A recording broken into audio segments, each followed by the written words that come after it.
PennsPeakRadio.com. Hey, it's Karen Kixx calling from Penn Speak Radio. Oh, cool. How you doing? Good. How are you doing? Good. Looking forward to coming playing in Pennsylvania soon. Yes, you are, and we're excited about it. And again, Sebastian, thank you so much for taking time to talk with me today. And first, I read where your New Jersey home was damaged by Hurricane Irene, and I just want you to know you're my thoughts and prayers about that. How have you been doing since then? Yeah, my house is condemned, and it's going to be torn down, and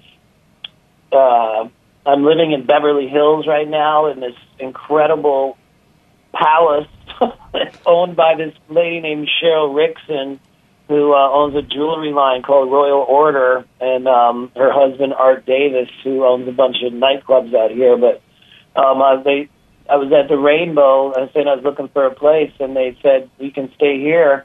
And I had no idea, what I was walking into. This is a beautiful place that I'm at now. I also have another home in Atlantic Highlands, New Jersey, where my kids live, and so I'm flying back and forth from the East Coast to the West Coast. I'm just trying to figure out my life because I lived in that house in Jersey for, over 20 years. Right. So the first line of Kicking and Screaming, my new single, says, my life is so rearranging, where you end up, can you ever know? And that's kind of a prophetic words just saying. Right. Oh my gosh, yes. And I'm telling you, when I saw that song, the charts, and I went and I listened to it, I decided, you know what, this has to be one of my Kixx picks. What I do every week on my show, I pick 3 songs from the charts that I really like, and I play them, and that was one of my Kixx picks a couple months ago. Cool. Yeah. Yeah, well, it kicks. Well, thank you so much. And, anyway, one thing I want to touch upon is going way back, when Skid Row first asked you to join. Why did you turn them down? You turned them down. Why did you do that? Because the tape that they sent me at first sounded exactly like Bon Jovi. They had a singer who sounded like a Bon Jovi clone. Like when I put the first tape in, mm-hmm. It sounded to me exactly like Bon Jovi, and I didn't want to sing like that. Right. I sing more of a heavy metal style than that, and I asked them, can I change these notes and put in screams all over the place? And they said, okay. So then I wanted to change the melodies around, and I did. Put a lot more high notes in there just to suit my voice. I did the same thing when I was on Broadway in Jekyll and Hyde. We changed around the songs. Oh wow, that's cool. My voice really comes into a power when in the upper register. That's where I can really belt it out, and so I like to make sure that I can use my voice to the fullest capability when I'm singing a song. Yeah, and you mentioned Jekyll and Hyde. Also, I read, and this is something I would be remiss if I didn't touch upon because it's something near and dear to my heart. I saw that you were, it's something I can talk all day about too, but you were in the cast of the Rocky Horror Show. And now I'm in the cast of a Rocky Horror Picture Show, but you were played Riff Raff on Broadway in 2001. How was that? It was incredible. It was fun. That was right. I started that like a month after 9/11, mm-hmm. and people were very nervous to go to Broadway because of the terrorism. Right. And I remember the first time I drove to the Rocky Horror Show on Broadway in the Lincoln Tunnel, I was freaking out because I had all my fingers crossed and my mm-hmm. toes crossed, my legs crossed, and my arms crossed, and my hair crossed, my eyes crossed. But it all worked out, though. Yeah, it was all good. It was fun. My favorite play that I did, though, was definitely Jekyll and Hyde. That was the most fun play I had. We had an incredible cast We all were like family, and we really kicked ass in that play. We had a great time. That was a very, very special time for me. Oh, wow. Yeah, and I saw a production, not the one on Broadway, but I did see a production of Jekyll and Hyde, and it's pretty amazing. I mean, the music and everything. So that must have been kind of really up your alley. You must have really been like, yeah, these songs are rocking. This is fun. Yeah, I really love the song in Act 2 called Confrontation. Mm-hmm. Like alternating lines. One is sung by Dr. Jekyll and one is sung by Mr. Hyde. That was really challenging to learn, and once I learned it, I totally loved it. I love doing that confrontation song. Man, I really wish I would have seen you do it. Well, I got it on DVD somewhere, so we can hopefully put it out someday. Oh, awesome. I definitely would love to see that. And you know, when you were acting, was there a time where like the rock and roll bug got into you and you wanted to get back on stage with a band, or was it more like, well, I want to do some acting, then get back into rock and roll? How was that for you? Well, Jekyll and Hyde was different than the other plays. I did Jesus Christ Superstar and I did Rocky Horror. Jekyll and Hyde was different than those other two. It was more like a rock band. It was more fun. Jesus Christ Superstar was really not a lot of fun. It was quite sad crying every day on the cross and bawling my eyes out and singing to my dead father in heaven. It was very sad. Yeah, it kind of takes a toll, emotional toll. Well, the sign of a good performance in Jesus Christ Superstar would be at the end of Act 2, being on the cross, and I'd be crying, and the cast would be crying, and the audience would be crying, and the crew would be crying, and we come off stage like, hey, man, that was a really good show, man. Yeah.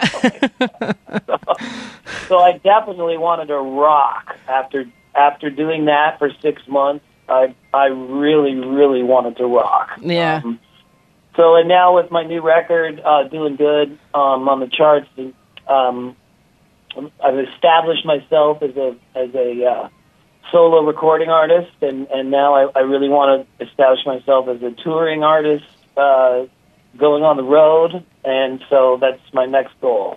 Yeah, are you glad you're back on the road? Well, I am, but I'd like to play way bigger places. Like I went to see Foreigner the other night, and there was not one member of Foreigner in Foreigner. There was zero guys. Oh my goodness! Was in the band, and there was 20,000 people with their beers held up in the air. And they didn't give a shit, and I was like, "This is really amazing!" Like people don't even care. Like I know. I can get 5 guys, put them on stage, and call them Skid Row, and that's Skid Row. It's like it just blows my mind that that's where we're at. I know. But when they come to see you, they see the real thing. Well, yeah, but Foreigners playing the Hollywood Bowl, and I'm playing clubs, and it's like I have to fight against promoters' perceptions of nostalgia. And it's the reunion tour and getting the band back. It's like I don't understand that mentality. Yeah. So what are you doing? Like, how are you working on that to get that to the stage where you could say to people, "Hey, look, I'm worthy of getting 20,000 fans in an arena or a larger crowd," that type of thing. It's not the people that I have to convince. It's promoters. Right. Promoters. There's only one game in town. It's Live Nation. There's no other company that puts on concerts anymore. That's the only thing. And the way they think is like, nostalgia and reunion tours and selling beer. Right. That's the way they think. So you have to, if there's only one game in town, you kind of have to play their game. And I just have to fight against that. But I just keep my head down and do what I do. And people listen to my CD. Right. Have really made it clear that they love the new CD, and it's going down great. So, if Ozzy Osbourne can come out and have a solo career, then I can too. I just have to keep working at it. Absolutely. And I'm telling you, I listen to as much as I can. Some of the songs I only heard part of because, I'm doing a lot of work here and working hard. But I'm telling you, it's rocking. Definitely worth checking out, listening to, buying it. And I'm telling you, I have to thank you for keeping rock and roll alive, because there's a lot of stuff out there they call rock and roll, and it's not rock and roll. Yeah. Well, the thing I like about my record is that it's rock and roll, but it also sounds original. It sounds like fresh and new. Right. And it doesn't sound like it doesn't sound like I'm copying anything. It's just like straight up rock and roll, just the way I like it. And it just fits along with the other CDs that I put out in my life, and that's all I really want to do. I just want to keep making high energy groove and rock and roll, good songs, good performances, and cowbell. Getting back to touring now, how is touring different now than it was with Skid Row, or am I afraid to ask that? Well, it depends on the tour. I did a bunch of dates with Guns N' Roses last year, and in arenas all over the world, and I played this year with Whitesnake and Tesla, some shows, and Godsmack and Twisted Sister. We just used to roll across the country in the bus and play everywhere. So that's how it's different. And I just want to do that again. Be a lot of fun. Right. Okay, and you've performed, like you said, Twisted Sister, Guns N' Roses, even Triumph and Poison, and you also had your own band. You worked with Kelly Deal and Jimmy Chamberlain, and also you were on VH1 show Supergroup with Ted Nugent, Jason Bottom. What's it like to work with and perform with other big names? Well, everybody's different. Ted Nugent is Ted Nugent. He has controversial viewpoints. Right. But hanging out with him, he's the funniest guy you'll ever meet. He's so hilarious. Yeah, I bet. So he's just a really fun to hang out with. Everybody's different. So, Axl is different than Ted Nugent, than Tom Lee, is different than Bon Jovi.